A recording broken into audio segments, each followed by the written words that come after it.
people, welcome back to Politricks Watch. This is Sir P. Now today I'm going to talk about a number of incidents surrounding the JDF, and in particular I'm going to give you a very old story. Well, it's not really that old, but it's been going on continuously for a while.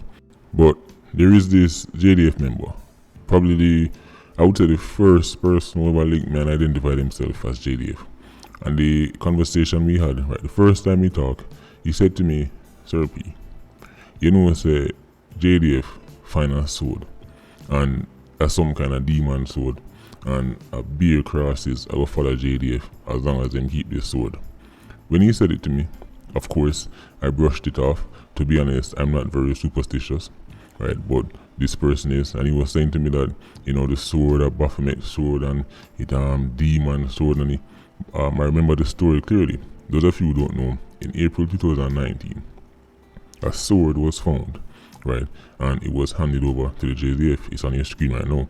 As you can see, it's a terrifying looking sword. Now, when I first saw it in the news, to be honest, even before I started the channel, I didn't know what it was. But then, you know, one of my family members who is younger and who is involved in the gaming scene told me that the name of the sword was Firstborn, and Firstborn was well, the sword plays a role in the game known as World of Warcraft, right? And them call it Firstborn, and it, you know, the game it can do this and it have all these kind of powers or whatever. And this sword is supposedly a real life replica of the sword known as Firstborn. Now, when the JDF member linked me and I tell me, say, Sir P, you know, this sword be across it because it have demons attached to it, and look how it's scary, you can see the devil's hand upon it. I said to him, listen, I was told the sword is Firstborn and has some kind of game thing. The person said to me, listen, maybe it's about a game, this is some kind of demon thing, and JDF shouldn't keep it, and if you get rid of it, destroy it completely, because as long as them have it, be crosses, I go follow JDF. I give you this backstory because every time something happens, the same person link me and them say, Sir P, you see it. And over the course of this weekend, about 2 or 3 times the man linked me. And every time the man linked me, the man says, Sir P, how much time I have to tell you of the sword? Now, I must admit, if me walk down one road and me just see that leaning up on a wall, or one day me turn up on my yard and see that in front of my doorstep, I would be thinking to myself, this is very, very spooky. Right? That is not a sword I want to keep in my house. That is not a sword I would give anyone as a gift. And that is a sword nobody definitely can give me. And this is coming from somebody who isn't very superstitious. So I can understand why enough people are hesitant at the fact that JDF, after them find the sword, them hold on upon it. Right? And as me say, the soldiers say, all of this are come from the sword. Now I'm going to put this out there. While I agree this sword is very disturbing, I don't think it has nothing to do with a sword, because for a number of years the reputation, the image, the little sheen and luster which JDF used to have is slowly and slowly fading away. See, I'm going to break this video down in 2 parts. I'm going to look at the newer set of soldiers who come in under the JNSC program. Then I'm going to look at the more senior man, right? Now, I want you to understand something, people. When JNSC first came about, right, I mean, since after I did my channel and, you know, people started talking about JNSC, a lot of people link me about JNSC. Believe it or not, I have the parents, well, let me not say parents, the mothers, because it's always a mother, of young men who go into JNSC, and them link me, and them say, Sir P, when you talk about JNSC, I'm going to say, what go on in the JNSC? Them say, Sir P, JNSC now treat my son right. My son tell me, say, him go do this, and Sergeant rough him up, and Sergeant make him have to crawl through mud, and then put him in a mafia must push up, and then him same foot hurt him, and Sergeant say him still must run. And I always tell these people the same thing. Take it to the Lord in prayer. I don't care. I don't think people realize what they're getting themselves into. People joining training and crying about how them in a pain and them have to still run, or man are shouting at them face, or them have to do too much push up, or them have to crawl through mud. You're trying to join an army and you're complaining about having to crawl through mud too often. That's abuse now. That's torture. That's what you consider. People are linked me, mothers are linked me and tell me, so, oh, them son and message them from camp and tell them, so, them hungry. because them only get, look like say the mother used to get them 4 dumpling and JDF only get them 1. When people link me these stories, I tell them straight up, listen, this is ridiculous. I'm the wrong person to talk to. You see, when people ask me, Sir P, in a year say them a turn them through from JNSC, I always say the same thing. Maybe them need to turn them more. Maybe they need to turn away even more. Because quality beats quantity when you're talking about a military. It is better to have 5,000, 7,000 very well motivated and very well trained troops than to have 20,000 unmotivated, right? Just going through the motion, young men. People, understand something. When you hear me talk about snowflake culture, it's a modern phenomenon. It's not just JDF. Young people in general, now in 2020, are simply not as rough as they used to be. Now you can argue that's a good thing. Some people might say, well, that shows say, well, we'll make progress because the youth them not so rough. Okay, you can maybe make that point, but not when it comes down to the military. This snowflake culture, we go on inside a JDF, right? When them get inside there, how them end up embarrass themselves and embarrass the army is when certain little stories come out and then people now have to scratch them head and wonder if a soldiers a behave so. Because we are here say, man a stab up man on camp. What went down? A simple mapping scenario. One man a map, man tell the youth say you can't walk past, youth still walk past, fight broke, right? After fight broke, more than one man start to fight, so them know them start gang up on one youth, the youth pull out a knife and stab one of the man.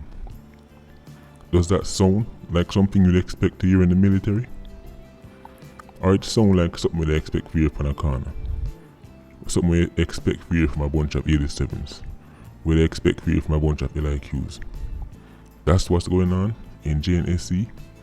Poppy show thing. Let me show you a video right now. I deal it. Flip out mine, you know. A problem. What am I doing with Blitz? Pussy clad. What one? Now, if they were not in their uniform, it has straight a couple of youths from Mobile, right? I do chopping on them phone, all thing left now for them have one little burner phone. See, when you see videos like this, you understand. The uniform doesn't mean anything for these new youths. There was a time when you could never get a JDF soldier to behave certain ways, especially while they're wearing their uniform. I mean, I say man never do things when them take off their clothes, take off their uniform and then them clothes on them ends. That's not what I'm saying here. I'm talking about a group of soldiers that in uniform and then the LIQs have the nerve to video it. You see, this attitude, this is unbecoming of a soldier. I'm putting it out there. What you just seen that video is unbecoming of a soldier. These youths are now blurring the line between JDF, between military, between security forces and your typical chopper from Mobile. People want to understand something. You see, the culture in general, when it comes on to valuing and respecting certain traditions in Jamaica, is just fading. Even at the school level. See, I remember a time when certain schools, people who went to, you have the quote-unquote traditional schools, especially the girl ones. Let me talk about the girl ones. I remember as a young youth going to school, there were some girls' schools where you couldn't even approach the girl in a certain way when they're in the uniform. If you even try to step to them at the bus park, or you try to step to them at the bar and them feel like say too much people they're around, if they're in the uniform, they know you're from you. When they're in the uniform, they were like Mother Teresa. You have to go catch them out of the uniform. Nowadays, these schoolers, they don't care. Uniform don't mean nothing to them. Their tie don't mean nothing to them. Them epaulet don't mean nothing to them. Them behave and go on anyway. This is a general breakdown in culture going on right there. So. And now, it has infiltrated the JDF. You see, this little thing where this right there, so you might think to yourself, but that's not serious, so that's not sure a small thing that. No, it's not. This is how standards break down.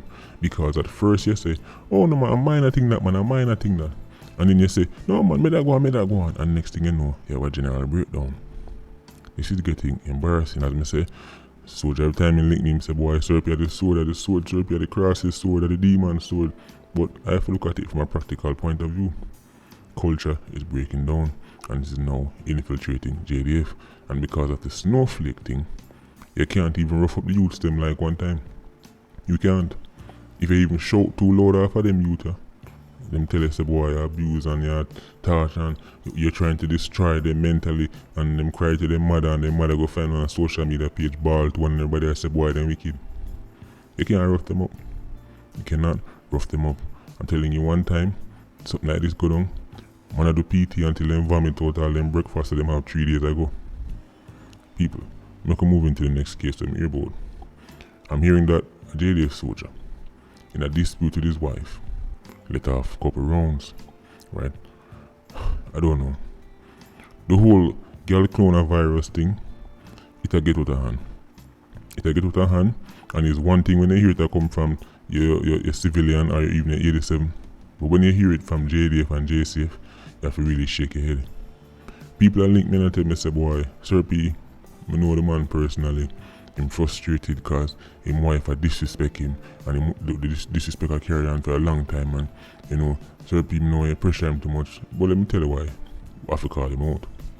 I have to call him out because one, being a member of the JDF is judged to a higher standard. That's the first thing. All people don't get judged equally. You don't judge a JDF soldier, you don't judge a JDF corporal the same way you judge a Mobi chopper. You don't. Right? You hold the JDF soldier to a higher standard. The same way we must hold JCF or an MP or whatever to a higher standard. Next thing, this idea say, well, woman a disrespect, woman catch with. Let me explain something to the man. I talk to the Jamaican man, you know, not just JDF, not just JCF. Let me talk to him. You see, if you were to shoot off a woman every time she quote unquote disrespect you, there would be no woman left in Jamaica. Right? And I was reasoning with a PIA today and I'm telling the same thing. If you were to shoot off every woman every time you feel disrespected, there would be no woman left in Jamaica. If you have a woman and she had do certain things still wanna violate you, and you keep at hang around and try work it out, to the point that you pick up gun and shoot off her, I'm sorry, but I have to look at you. I have to look at you because you can walk away. You can. Because you see, the moment you pull that trigger, you've lost. No matter what she do, she could have 100 men on the side. Not one, 100.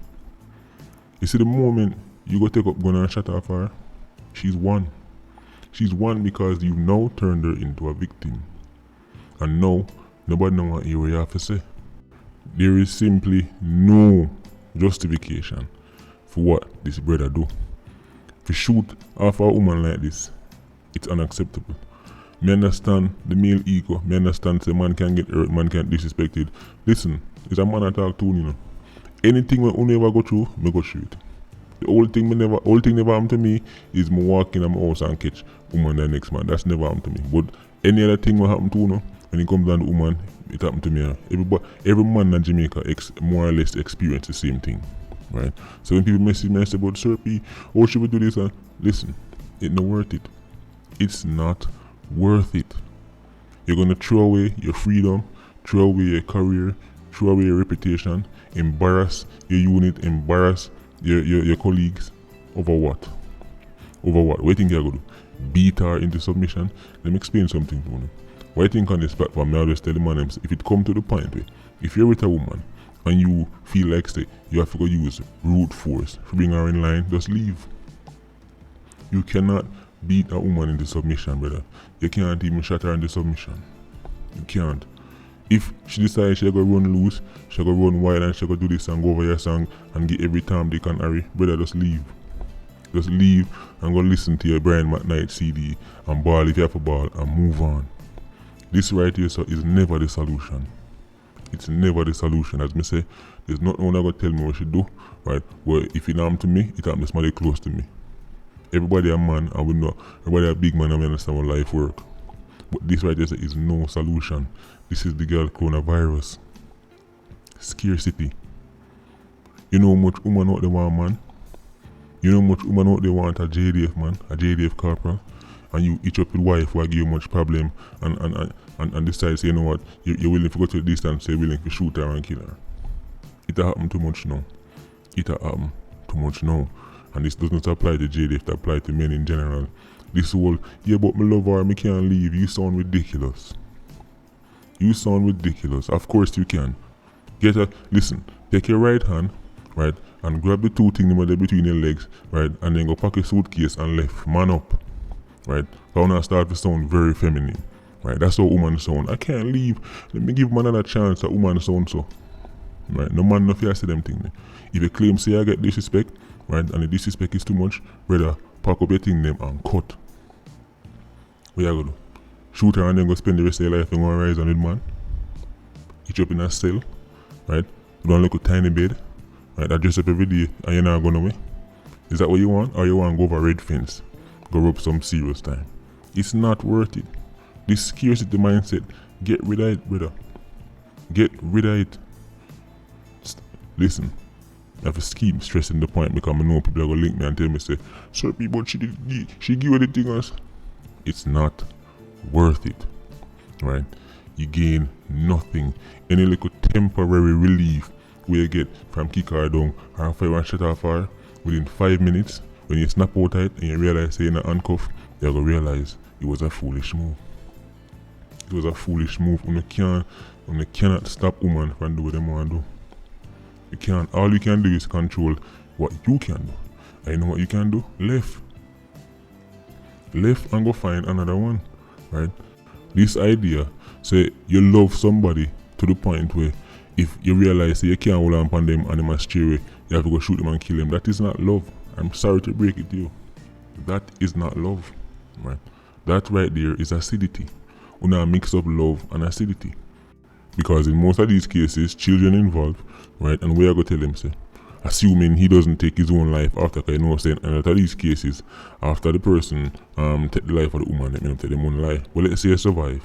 We are going to tell the pit them, say, right? We are going to tell little Jimmy, say, oh, well, boy, I'm telling you, Jimmy, the way I love him, madam, let's give her 2 rounds in her head. That you are going to tell him? It's complete nonsense. It's not worth it, right? It's not. Anything we go through, you can overcome it now. Anything we go through, any heartbreak we go through, you can overcome it. Whole heap of life left to live. Now, in this scenario, I don't think the brother is actually want to shoot the woman, because there's no way you're going to convince me that at that range, right, that a JDF corporal can't shoot his wife, even after letting off 2 rounds, right? I think he was trying to scare her or something like that. In the matter, he's now in a world of problem. He's now in a world of problem. And we keep asking the question, for what? For what? Listen, brother, when you go to jail now, because you go to jail now, you go rub some serious time, right? I don't know whether a red fence or down a civilian jail, I don't know, but you go rub some serious time. Career mash up. What do you think I got happen? If a man problem you like war for, what do you think I got happen now? She go stop. She go stop them and no, she go take man. Because you're gone completely. It's not worth it, brother. When you cannot police and militarize woman front, they might go do what they want. People have to understand this. People have to understand this. I understand the Jamaican male ego is huge. Male ego in general, but you don't know the Jamaican me. Man, a girl is and the man can't take my girl, and if a boy can't play dolly house with me girl, me step in life. You know, I understand the culture. I understand the culture, but we are them things too much. Especially when it relates to JDF and JCF. The girl coronavirus is dangerous. This is what it leads to. People, I beg you, this concept, this idea, right? The whole, oh, if me can't get you, and me can't step from next money to get it, then me have to go do this. We have to cut it out. We have to cut it out in 2020, moving forward. I'm tired if you have a story like this. Tired, and again, it's constantly, you want on JDF or JCF. It's getting out of hand. It's ridiculous. As me say, at least him never take the woman life, because then it'll be an even bigger problem, right? An even bigger problem. And then more than likely, I take him more than life too. Over foolishness. Complete foolishness. Take away your... Listen, brother, I'm going to say this as plain as from any video, I'm going to put this as clear as day. Enough man think them special in Jamaica. Enough man think say them above certain things and certain things can't. Brother, every man in Jamaica at some point get born. Is it that the man them who don't know, right? The man them who said them never get born, I just them don't know about it. I'm just being honest right there. So there is no man in Jamaica, right? Over if him live past the age of 25, especially if him reach 30, when no woman in life him want to talk to never give him born. So if a born and kill woman for a joke thing on the pan. No man wants to be disrespected. No man should tolerate disrespect. But how you deal with that is not picking up a gun and shoot off on a woman, or go for a ratchet and stab up, or putting on a car and burn up. That's not how you deal with it. How you deal with disrespect is you step and make sure you know say you're serious. But again, I have a feeling these words are going to fall upon deaf ears, and by next week or whenever we are going to read about another case because the man them not learn. So my link up on IG, right, PIA member for a long time, I'm happy kill fellow. Now I go link up and say, boy, Sir P, you can't tell me nothing, Sir P, the sword, that definitely the sword should be 100%. Right, but me say, everybody can give me their own views. Tell me in the comment section what you think, and believe in them thing there. As I said, I'm not very superstitious, but I think almost every Jamaican do have some level of superstition in them because the culture. Remember, we come from a culture where there's a lot of verbal traditions passed down the line. We used to hear dopey stories. We used to hear our grandparents them tell us, say, if you touch this, then it's going to happen to you. And if you do this after 6 o'clock, then it's going to happen to you. So I think every Jamaican, most Jamaicans, have some level of superstition in them, right? But then you have the people that have it to the extreme, right? So as I say, I'm not very superstitious. So I'm not going to blame no sword for the whole of foolishness that must around JDF and the security forces. But I will say, that sword, that and nothing, we can't go nowhere near nobody in my family, or nobody can give that to me as my gift, and I'm not giving it to nobody as my gift, right? But responsible for you to stab up youth over map, for make man shoot JDF a shoot after police because they get catch with weed, and make too much JDF man a shoot after it. No, I simply cannot go there, right? But anyway, let me know one thing. Patreon support, big up on yourself. PIA, you don't know, more life, bless.